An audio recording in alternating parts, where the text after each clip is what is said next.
In all I do, I honor you.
1,000 years, bright shining as the sun. We've no less days to sing God's praise than when we first begun.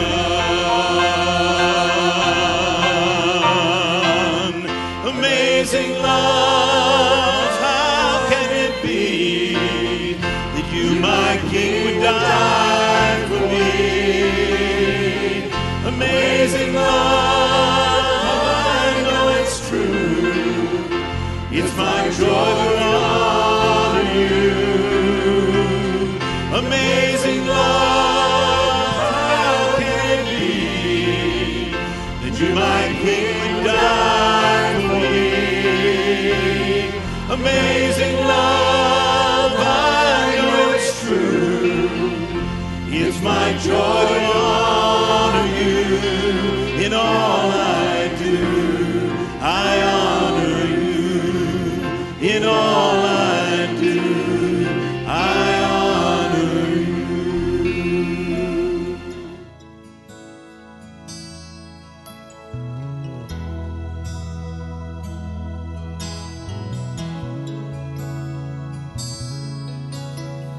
Climbs in my lap for a good night hug. He calls me Dad and I call him Bud. Faded old pillow, a bear named Pooh. He snuggles up close and says, I want to be like you.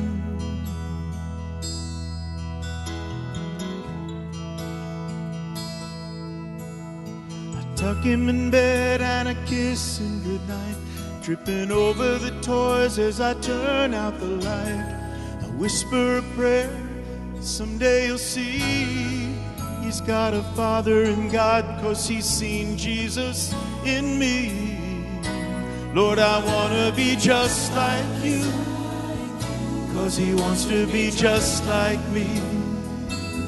I want to be a holy example for his innocent eyes to see. Let me be a living Bible, Lord, that my little boy can read. Lord, I want to be just like you, 'cause he wants to be like me.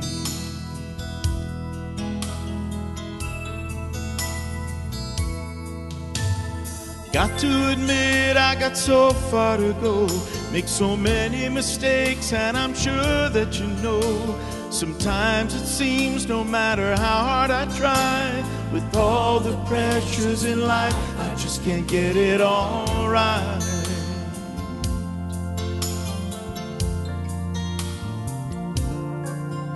But I'm trying too hard to learn from the best, being patient and kind, filled with your tenderness. 'Cause I know that he'll learn from the things that he sees, and the Jesus he finds will be the Jesus in me. Lord, I want to be just like you, 'cause he wants to be just like me.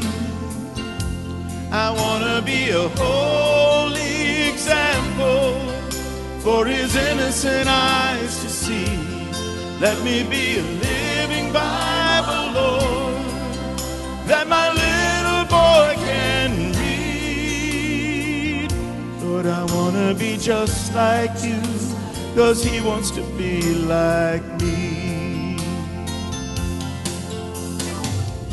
Right now, from where he stands, I may seem mighty tall, but it's only 'cause I'm learning from the best Father of them all. Lord, I want to be just like you, 'cause he wants to be just like me.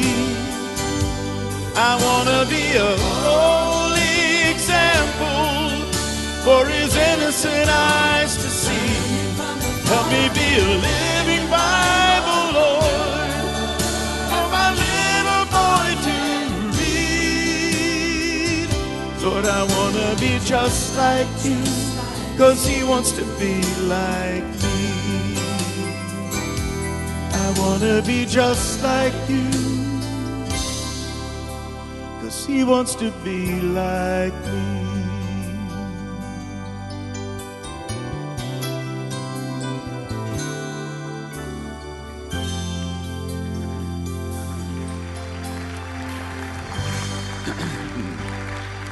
Thank you, Larry.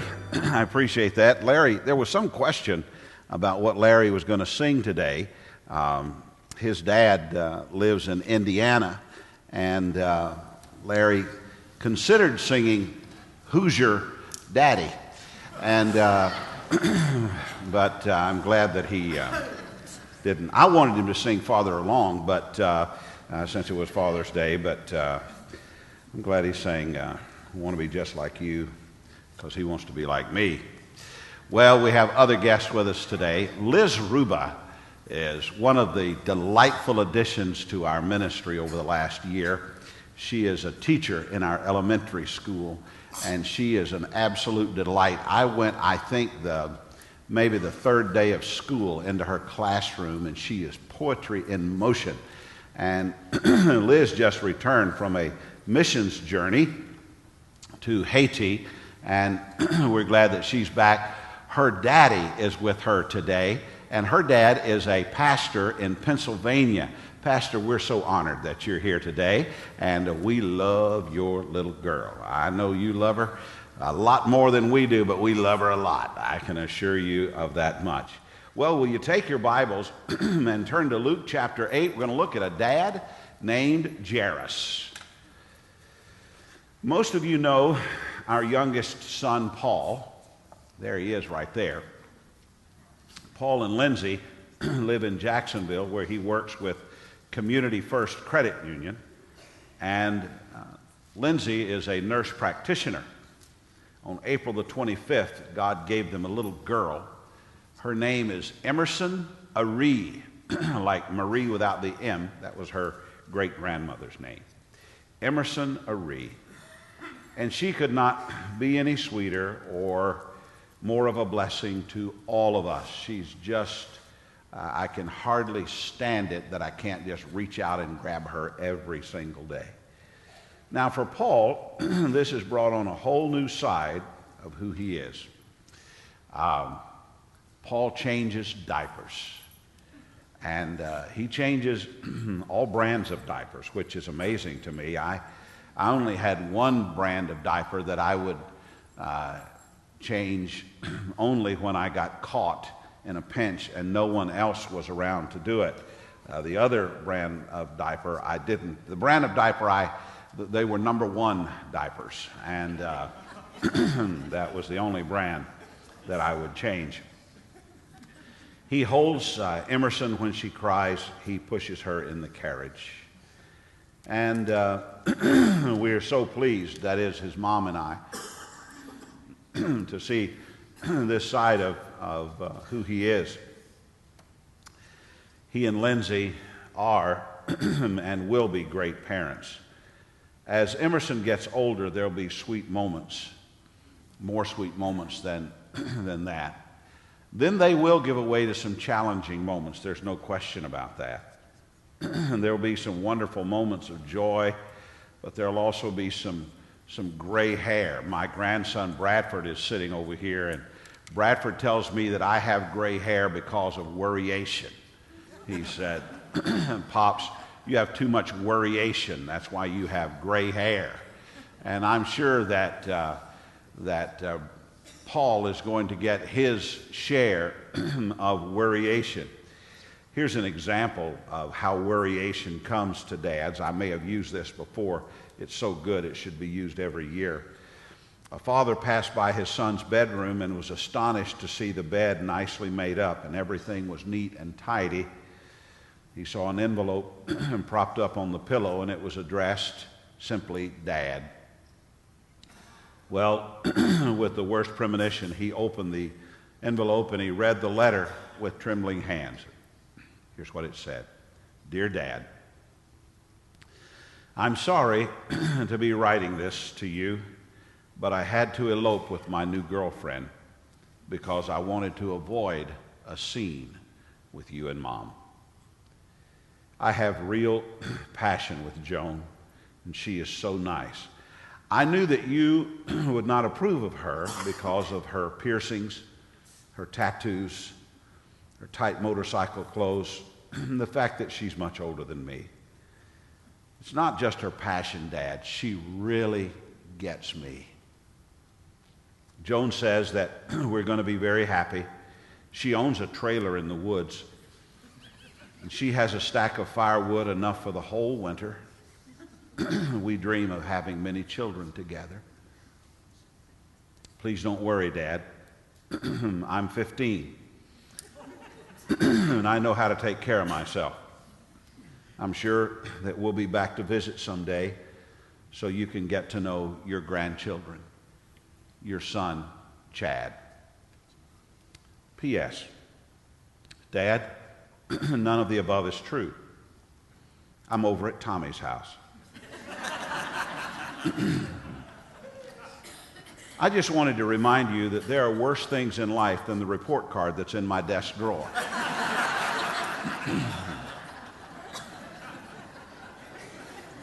I love you, Dad. Call when it's safe for me to come home. Well, today we're going to look at a father who had a serious reason for worryation, as Bradford says. He had a little girl who had become very sick. And he was an important man, but before anything else, he was a husband and he was a daddy. He was a father to this little girl. This is the story of a dad named Jairus. Luke chapter 8 and verse 40. Now when Jesus returned, the crowd welcomed him, for they were all waiting for him. And there came a man named Jairus, who was a ruler of the synagogue. And falling at Jesus' feet, he implored him to come to his house. For he had an only daughter, about 12 years of age. She was dying. As Jesus went, the people pressed around him. Let's stop right there. We'll take it up in a moment. The fact that a ruler of the synagogue would come to Jesus showed that people were beginning to acknowledge who Jesus might very well be. They thought indeed that he could be, maybe if not the Messiah, their ruling king. They knew that he was someone important. And a ruler of the synagogue coming to Jesus was a big thing. A synagogue ruler was the person who was in charge of the synagogue services. And he was responsible to maintain the buildings, and to clean the buildings, clean the synagogue, and hire all of those people and do all of those things. In today's world, he would be the COO, the chief operating officer of the synagogue. Jairus was an important man. He was visible in the community. He was one who was tied closely to Jewish worship.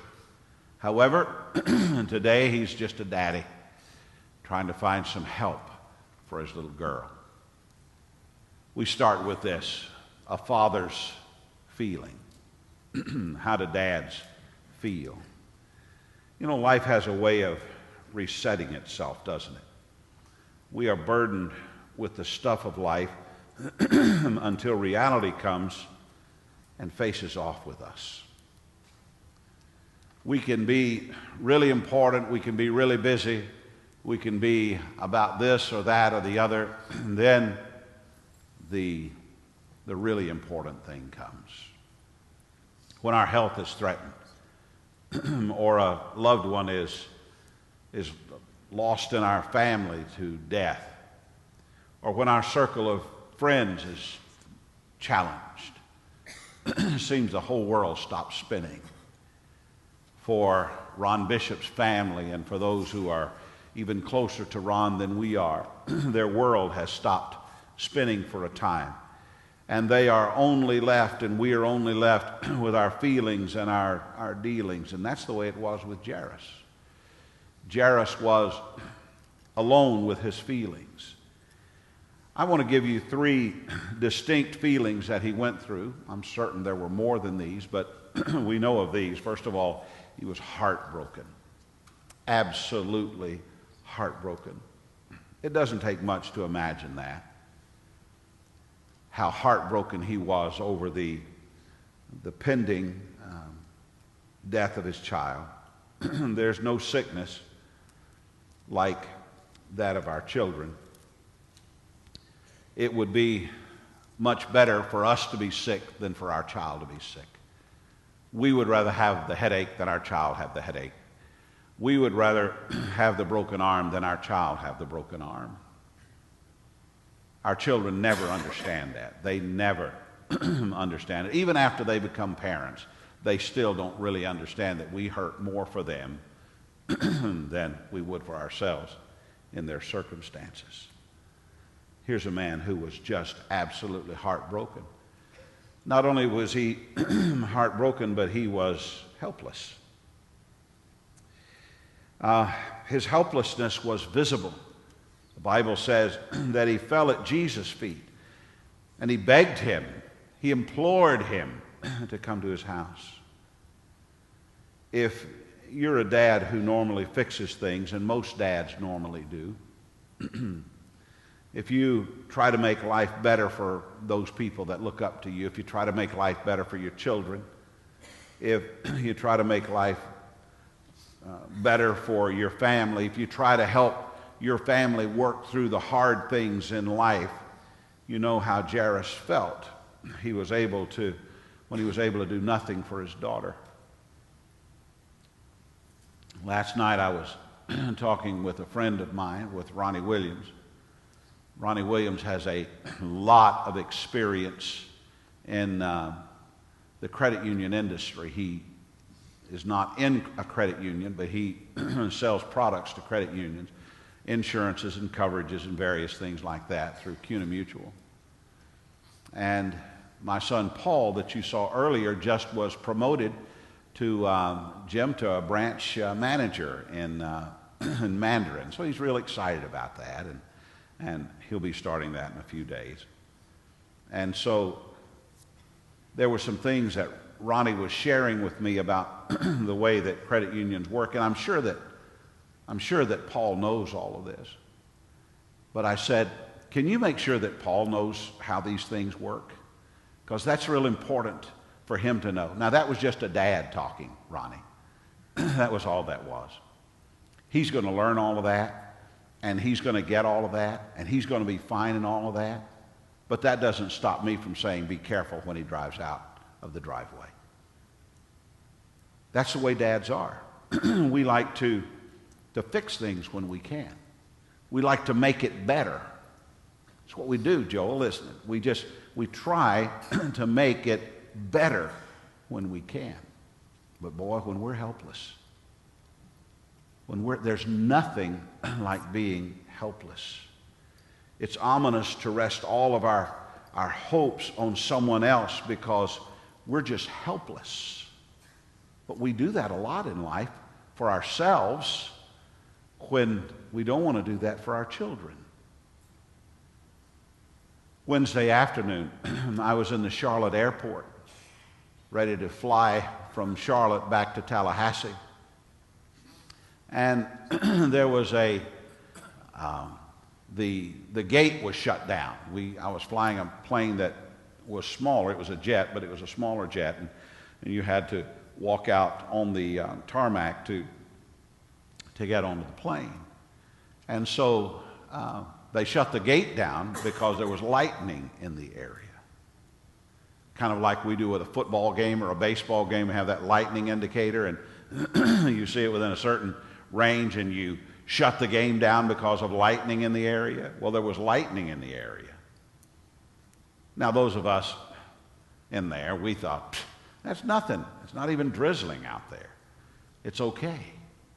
And so the lightning scare went away, and this little couple, I judged them, and I made a judgment call. I judged them to be from either India or Pakistan. And they were a little couple. They were very, very small.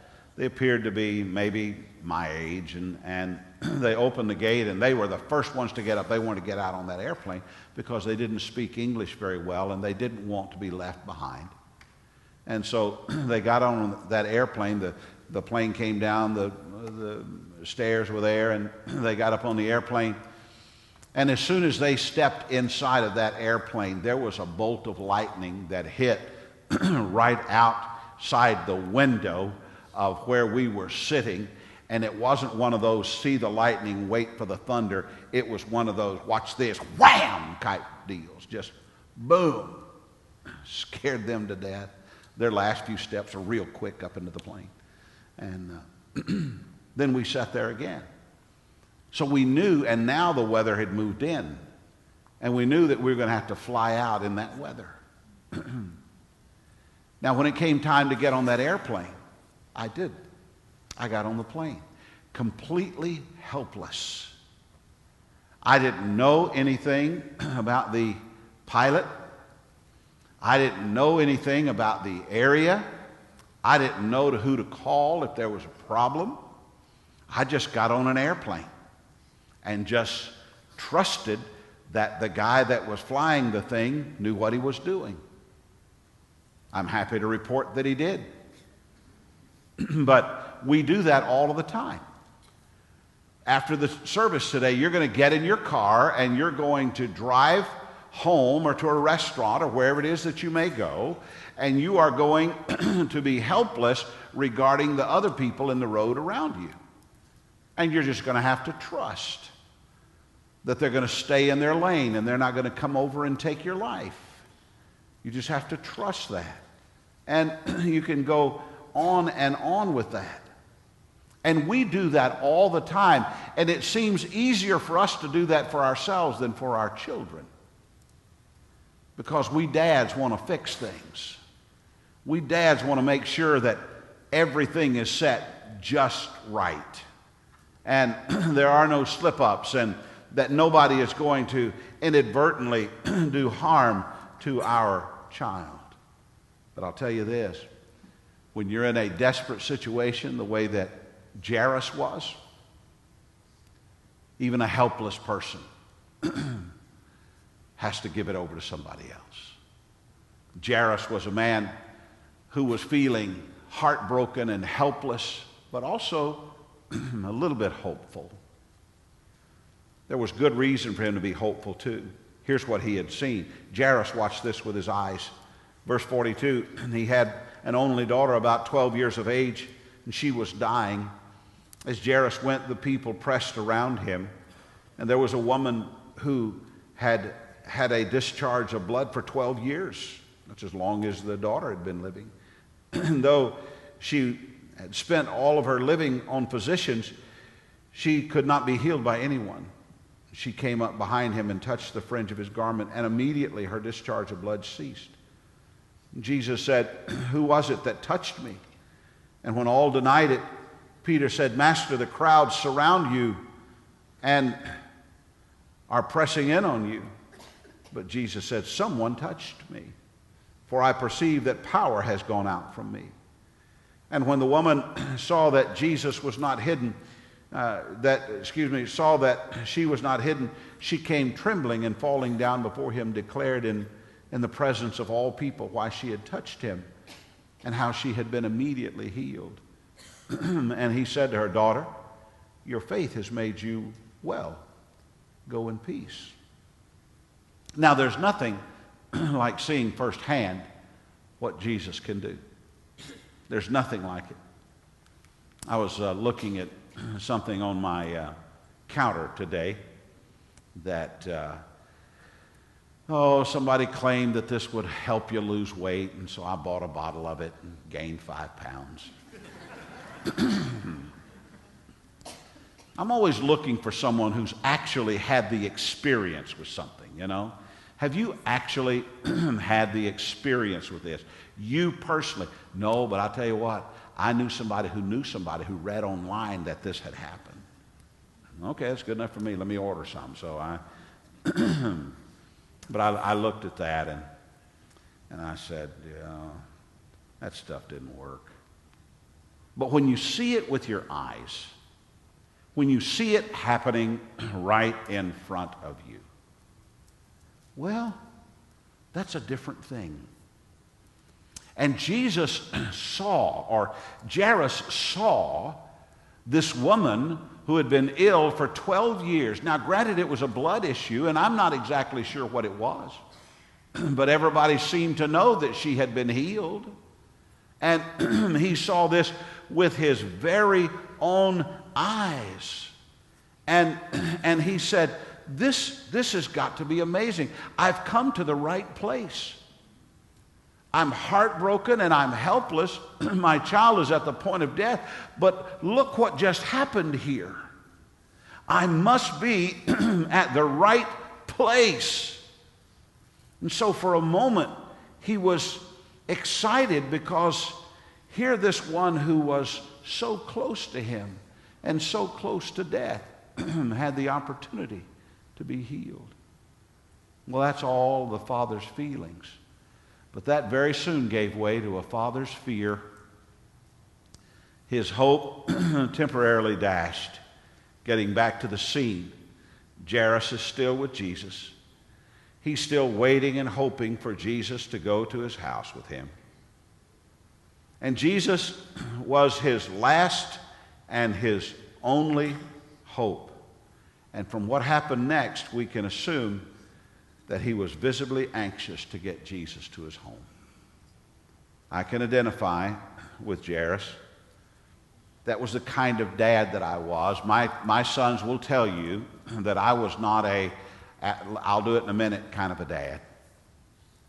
I was that dad that wanted it done right then. I wanted the problem fixed right now. I couldn't stand it. It's that OCD thing inside of me that can't stand for a light to be out. And please don't look up, because if there's a light out, then I'll have to look. And we'll have to stop the service, and we'll have to get it fixed, and So it's that OCD thing inside of me that's just compulsive, and it just had to be fixed right now. And I'll tell you this, I just really, really can identify with him, because he had come and he was in a rush and he was impatient, and I understand his impatience. I understand it because of the nature of the illness of his daughter, and I understand it because I know me, and I've got to get this fixed right now. And these people were pressing in, and what I would want to say is, could you folks just step back just a minute? I will have him back, but I've got to take him to my house. This is far more serious than you getting his autograph. Would you please let him go with me right now? That's just the kind of dad that I am. And I think probably Jairus was to that level of impatience. However, in the course of his impatience, he met with some horrifying news. Verse 49, while he was still speaking, someone from the ruler's house came and said, "Your daughter's dead. Do not trouble the teacher anymore." Wow, your daughter is dead. But Jesus, on hearing this, answered him, "Do not fear, only believe, she will be well." Now, I will tell you this. I believe that for a period of time, that was enough for him. Because whenever the real tragedy hits in our lives, there's a certain time of disbelief. Whenever somebody dies suddenly, or whenever somebody even dies after an extended illness, we'll say this: I can't believe they're gone. I can't believe they're not with us. So when he heard the word that the child was dead, I'm sure it was very difficult. But then when Jesus said, "No, understand, everything will be okay with her," then I'm certain that disbelief kicked in just a little bit and said, "Well, maybe everything's okay. Maybe everything will be fine." Pardon me. And then, sadly, the father's fears were confirmed. Fear is an odd part of life. It occupies every part of us until it either goes away or is confirmed. If you have a serious fear going on in your life right now, you've been thinking about it the whole time that I've been preaching. And if you haven't been thinking about it the whole time, you come back to it 2 or 3 times during the course of the message. That's the way that it works. Or when it gets confirmed, it may go away because it is confirmed. I had a conversation with someone who has a gravely ill relative. Very, very ill. And here's what I said to this person. I said, I understand how difficult it is to deal with the potential of that illness. That illness is probably going to take this person's life. And I said, I know how hard it must be to deal with the potentiality of what's going on. And I've got to tell you this, that if indeed your loved one dies, there will be something inside of you that is relieved. Not that your loved one is dead, but that the thing that is taking your loved one is over. It's done. None of us want our loved ones to go away, but we want the disease that's tormenting their bodies to go away. And we live in those fears until they either go away or they're confirmed. This story is really very much like the story of the death of Lazarus, when Mary and Martha were so disheartened that Jesus had not made it in time to prevent his death. But Mary and Martha were Mary and Martha. They were very good friends of Jesus. Jairus was the COO in the synagogue. He did not have that close relationship with Jesus. Yet he had a scenario that almost was identical to that of Lazarus. His child had already died. Martin Luther made this interesting observation on how God and the devil take opposite tactics in regard to fear. This is brilliant. Listen to this. The Lord allows us to become afraid first, that he might relieve our fears and comfort us. The devil, on the other hand, first makes us feel secure in our pride and sins, that we might later be overwhelmed with fear and despair. This is how fear played out for Jairus. He had great fears, which Jesus allowed to develop, and he would take those fears and he would turn those fears into rejoicing. However, Jairus now had to come to another spot in his life. He had to come to the place of believing. For Jairus, a man who had fears confirmed and all of that, he had to come to a place of being converted. Things had to change for him in order for him to have his fears go away. I have a friend in this town. His name is Jerry. Jerry Latimer. Some of you may know Jerry Latimer. Jerry Latimer is a good guy. He's a very good friend of mine. Jerry attends Good Shepherd Catholic Church, and he's very involved over there. And his priest, some of you know his priest. We have several Catholics in the service today. I refer to you, you come to church here, I refer to you as Bapalix. And so I hope you can enjoy the designation. But Father Foley is his priest over there at Good Shepherd. And I know Father Foley. And so Jerry and I had this friend who died and was a member at Good Shepherd. And so the funeral was going to be there, and we were both going to attend, but then Jerry couldn't attend. And so I told Jerry, I said, I'm going to tell your priest that you're thinking of converting. And he said, don't do that. I said, no, I'm going to do that. I'm going to tell the priest that you're thinking of converting.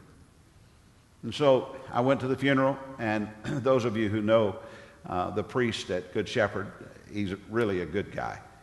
And after the funeral, I was walking out of the church, and I shook his hand, and he greeted me. And I said something about our friend Jerry, and he's Irish, I think. He said, "Oh, I love Jerry." And I said, "You know, I don't know if you realize this or not, but Jerry is thinking of converting and becoming a Baptist." He said, "Well, that's a good thing." He said, "Everybody needs to be converted." And we had a good laugh, and I went on. But he's right. Everybody needs to be converted. We all have to be converted from unbelieving to believing. We all have to be converted from our sins to his righteousness. We all have to come from a place of trusting our own righteousness to trusting Christ only and putting our faith in Jesus Christ alone. Everyone needs to be converted, and Jairus needed to be converted. Jairus needed to be changed. You say, but he had already come to Jesus. Yes, he had already come to Jesus, but the scenario wasn't over. Jesus said to Jairus, "Do not fear, only believe and she will be well." But there were still some fears. He still had not come to the real place of understanding that his daughter really would be well. And that's the last part of the message today. A father's faith. How did a father with such diverse feelings, who went through so many fears, how did he come to a place of faith? The father of the child is face to face with a reality that his daughter is not ill, she's dead. She is dead. And the way this plays out is very interesting. Look at verse 51 of Luke chapter 8. "And when he came to the house, he allowed no one to enter with him except Peter and John and James and the father and the mother of the child. And all were weeping and mourning for her. But he said, 'Do not weep, for she is not dead, but sleeping.' And they laughed at him, knowing that she was dead. But taking her by the hand, he called, 'Child, arise!' And her spirit returned, and she got up at once. And he directed that something should be given her to eat. And her parents were amazed, but he charged them to tell no one what had happened." Now you can see that Jairus is on an emotional roller coaster. This dad is up and down, and he's up and down. And dads usually are the less emotional of the family, the mother and the father. Usually the mother would be more emotional. In my case, I'm very emotional. But usually the dads would be less emotional, but I believe Jairus was emotional in this. And in the course of his faith, he found himself wavering. In fact, many of them did. Everyone was weeping and mourning, and they indicated that there was maybe a crowd at Jairus' house, and only a few were able or allowed to go in. This had to be a really, really hard time. How could he keep his hopes alive when the worst had come to pass? His daughter is dead. She is dead. And like Lazarus, Jairus' daughter, she wasn't a little bit dead. She wasn't like the dead in Princess Bride, mostly dead. She was dead, completely dead. And in the room were allowed these people: Peter, James, John, Jesus, Jairus, and Jairus' wife and the little girl, and the mourning continued. And Jesus looked at them and he said, "Do not weep. She is not dead, but sleeping." Now, I want to go back and read verse 53 to you. "And they laughed at him, knowing she was dead." They laughed at him. I looked for a deeper meaning. You know, we preachers, whenever something is in the Bible and it says something that we think surely it doesn't say this, we go and look for some Greek application, something deeper that we can give you. And so I did that very thing. I said, well, they're in grief, and so there must have been indicated a nervousness that somehow or another responded in some kind of a nervous laughter, but not really laughing. No. Here's what I found in the original language of the Bible that laughter meant. When it says they laughed at him, it meant they laughed at him. They're in the room with the dead daughter, 12 years old. Jesus said, she's not dead, she's only sleeping, and they turned their mourning into laughing at Jesus. I don't know how in the world they did that, but they did. But it would soon go away because from their wavering, this father finds himself watching again. He had already watched once as the woman with the issue of blood had been healed. Now he watches again. And Jesus takes the girl by the hand. Now, can you imagine that? I know what death scenes are like. I know that mothers and fathers kiss the face of their children. I know that they rub their hands. I know that they pat them on the top of the head, knowing that they're gone. They can't stop expressing their affection, and they continue to express their affection and talking to the child, and Daddy loves you, sweetheart. Oh, Daddy loves you. I watched my friend Bruce Peters when his little boy Joel died, and Joel was in the casket, and I went in with Bruce for the first time that he saw him, and Joel rubbed his hand down, Bruce rubbed his hand down Joel's little Argyle sweater that he was wearing in the casket, and he was saying to Joel, "You're such a beautiful boy. You're so beautiful. Oh, Joel, such a beautiful boy."